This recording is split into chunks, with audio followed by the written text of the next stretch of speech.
Welcome back to CIA Declassified. We've tracked the flow of lead in the Arizona desert and watched ghost planes haunt the jungles of Laos. But the most effective wars aren't always fought with bullets or bombs. Sometimes they are fought with information stolen from the very people tasked with keeping the world at peace. In the towering headquarters of the United Nations in New York, there is a sanctuary of diplomacy, or at least that's what the world is told. Behind the scenes, the agency spent decades turning that sanctuary into a sieve. They wanted to know what the ambassadors said when the cameras were off and the doors were locked. This was Operation Ladder, a mission to climb the walls of international sovereignty and peer into the private thoughts of the globe's most powerful players. When the whole world is talking, the most important thing you can do is listen without being seen. Operation Ladder was a long-term signal intelligence program run by the agency and the NSA that targeted the home and office communications of permanent delegates to the UN, specifically during the lead-up to major Security Council votes. A quote from a declassified 2003 NSA memo. "We are looking for the middle six, those swing vote nations whose positions are still fluid and who are susceptible to various forms of persuasion or pressure," end quote. The declassified files revealed that the agency utilized laser microphones that could detect the microscopic vibrations of glass windows in diplomatic residences, translating those vibrations back into clear audio of the conversations happening inside.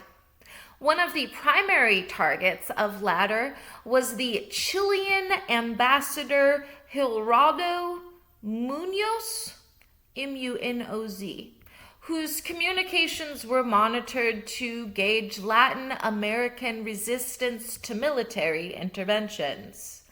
A quote from a former UN Security General named Kofi Annan, A-N-N-A-N.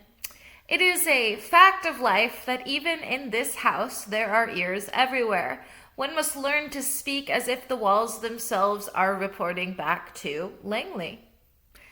End quote. The declassified logs confirmed the use of bugs disguised as ordinary office supplies, staplers, paperweight, and even the frames of portraits of world leaders, which were gifted to delegates by agency fronts. Technicians at the agency facility in Langley developed a signal siphon that could intercept data from early BlackBerry devices and encrypted pagers used by the French and Russian delegations. The declassified archives show that Ladder was part of a larger regional intelligence support network that shared intercepted data with the British Intelligence Service. A quote from a declassified 2011 operational review. "The ability to anticipate a delegate's objections before they are voiced on the floor allows our negotiators to preemptively neutralize opposition," end quote. Operational breakthroughs included passive induction, a method of tapping phone lines without physically cutting the wires, leaving no trace for sweep teams to find. The agency utilized psychological profilers who listened to the private tapes to identify the personal vices, financial debts, and family pressures of key delegates. The declassified release documents Project Gavel, a sub-operation where microphones were installed under the very desk of the Security Council chamber. Agency handlers used the interception loop to leak private, embarrassing comments made by ambassadors to the press, discrediting them just before crucial debates. The declassified records show that the agency successfully bugged the private gym and sauna used by UN staff, catching naked truths shared during moments of relaxation. Latter utilized ghost translators, AI systems that could translate over 100 dialects in real time, providing immediate transcripts to the State Department. A quote from a declassified 2005 memo: "Knowledge is the only currency that matters in New York. With Latter, we own the bank." End quote. The declassified files revealed that the operation was so successful, it allowed the U.S. to accurately predict the outcome of every major UN resolution for over a decade with 98% accuracy. The agency developed vocal stress analyzers to determine which ambassadors were lying during private negotiations, allowing the U.S. to call their bluffs. The declassified archives show that the operation was funded through a series of hospitality grants that appeared to be for UN building renovations.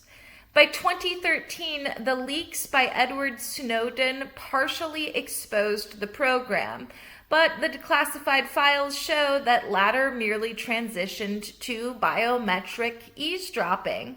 The declassified release highlights the silk tap, where ultra-thin wires were woven into the carpets of the delegate lounges to pick up footsteps and low-frequency whispers.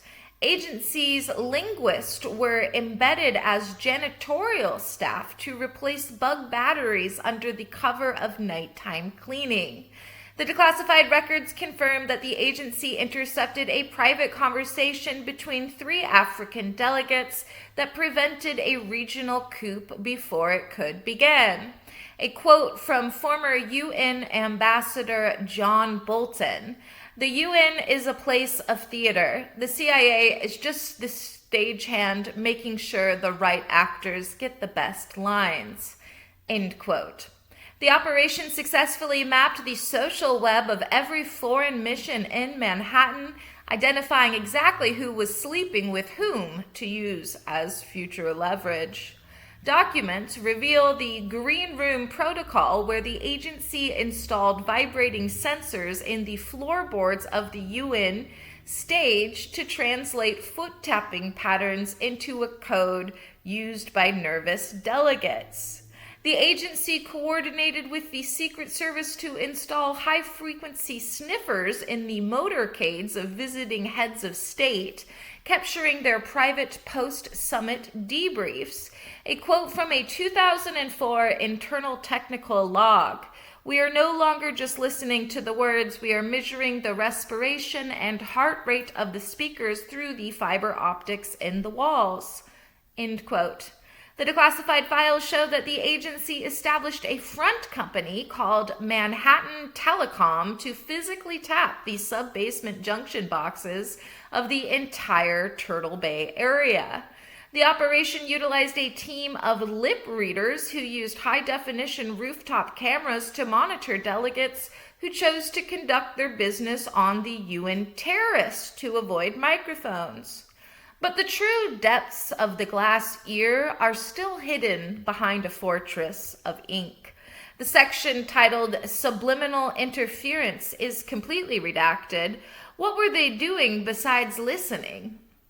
Get ready for the theory of the mirror room. Speculation suggests that Operation Ladder wasn't just about listening, it was about mental projection. Dark rumors claim the agency used the wiretap frequencies to beam infrasonic suggestions into the offices of delegates. The theory is that the redacted frequency lists are actually settings for a device that induces anxiety, nausea, or a sudden change of heart in anyone the agency wants to influence. What if the votes were staged? A dark rumor suggests the agency used the wiretaps to record delegates' darkest secrets and then used those recordings to blackmail them into changing their no to a yes on the assembly floor. The redactions hide the coercion scripts, the exact words used to break the will of foreign leaders. They say the Declassified files are blacked out because some of those leaders are still in power today. Did they replace the voices? Some believe the redactions hide Project Echo, where the agency used the vast library of recorded voices to create AI clones that could make phone calls to family members or heads of state to spread false information, with the black ink hiding the vocal synthesis logs. A wild whisper claims the redactions prove the agency has a shadow secretary general located in a bunker in Langley who receives all the wiretap data and actually makes the final decisions for the UN, with the black bars masking the command chain. Is the building alive? Gossip suggests the redacted pages detail project architecture, where the UN's building's steel frame was magnetized to turn the entire skyscraper into one giant antenna, and the black ink hides the magnetic interference reports. The intern infiltration theory posits that the redactions hide a list of hundreds of agency assets who were placed as unpaid interns for foreign delegates, and the black bars hide their espionage training manuals. Was the coffee spiked? Some believe the redactions describe Operation Brew, where the agency added mild hallucinogens to the UN cafeteria food to make delegates more talkative, and the black ink covers the dosage tables.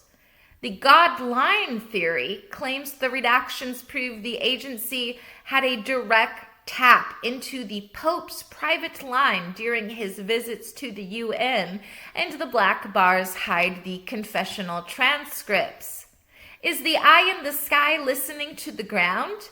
Gossip suggests the redactions hide Project Orbit Ear, a satellite that can read the vibrations of a person's vocal cords from space through their skin, and the black ink mask the laser targeting data. Some whisper that the redactions hide the fact that the UN headquarters is legally considered agency territory, and the black ink is the only thing preventing a total dissolution of the organization. Are the headphones talking back? A persistent rumor claims the redactions hide Project Babel, where the simultaneous translation headsets were modified to emit low-frequency pulses that subtly discouraged delegates from disagreeing with the U.S. position, and the black ink hides the behavioral modification logs. Is there a spy in the vents? Gossip suggests that redacted pages detail a child-sized tunnel system built between the walls of the Security Council, where miniature microphones were manually moved by trained agency primates, and the black bars mask the animal husbandry receipts. The heart attack hurts theory posits that the redactions hide the use of directed energy weapons to induce minor medical emergencies and delegates who were about to deliver critical opposing speeches, with the black ink covering the symptom timing charts. Does the agency see your soul? Some believe the redactions hide Project Aura, a camera system that monitors the heat patterns on a delegate's face to detect the exact moment they decide to switch their vote, and the black bars hide the thermal deception data. Lastly, some whisper the redactions describe Operation Phantom, where the agency used holographic projections to make it look like delegates were present in meetings they actually skipped, and the black ink mask the optical consistency reports. Was Operation Ladder a success? Tactically, it was an absolute triumph. For over 30 years, the U.S. government sat at the negotiation table with every other player's cards visible in a mirror. They eliminated the element of surprise in international relations. Strategically, it was sort of a sick victory. The declassified files show that when the extent of the spying was revealed, it shattered the diplomatic trust that the UN was built upon. The agency won the argument, but they may have killed the conversation. As far as technological and operational breakthroughs go, the glass ear required the invention of tools that seemed like science fiction at the time. For instance, laser vibrometry, vibrometry, I believe it's vibrometry. The perfection of long-range audio collection from solid surfaces. Non-invasive signal extraction. Techniques for sniffing data from air-gapped computers using electromagnetic waves they emit. Real-time polyglot AI. The foundation of all modern translation software was built in the basement of the UN. Miniaturized power sources, batteries the size of a pinhead that can power a transmitter for 6 months, now used in modern medical implants. Operation Ladder reminds us that in the world of power, there is no such thing as a private conversation. As the declassified files reveal, the glass ear was always listening, turning the whispers of peace into the data points of war. Thanks for listening. Join us next time as we examine the A-12 titanium crisis. The agency wanted to build the fastest plane in history, but they didn't have the metal to survive the heat. We'll uncover how the CIA set up dozens of front companies to buy the very titanium they needed from their greatest enemy, the USSR. It was the ultimate irony. The Soviet Union unknowingly provided the bones for the blackbird that would spy on them for decades. Join us next time for the Iron Alchemist. In the meantime, I'll see you in the archives.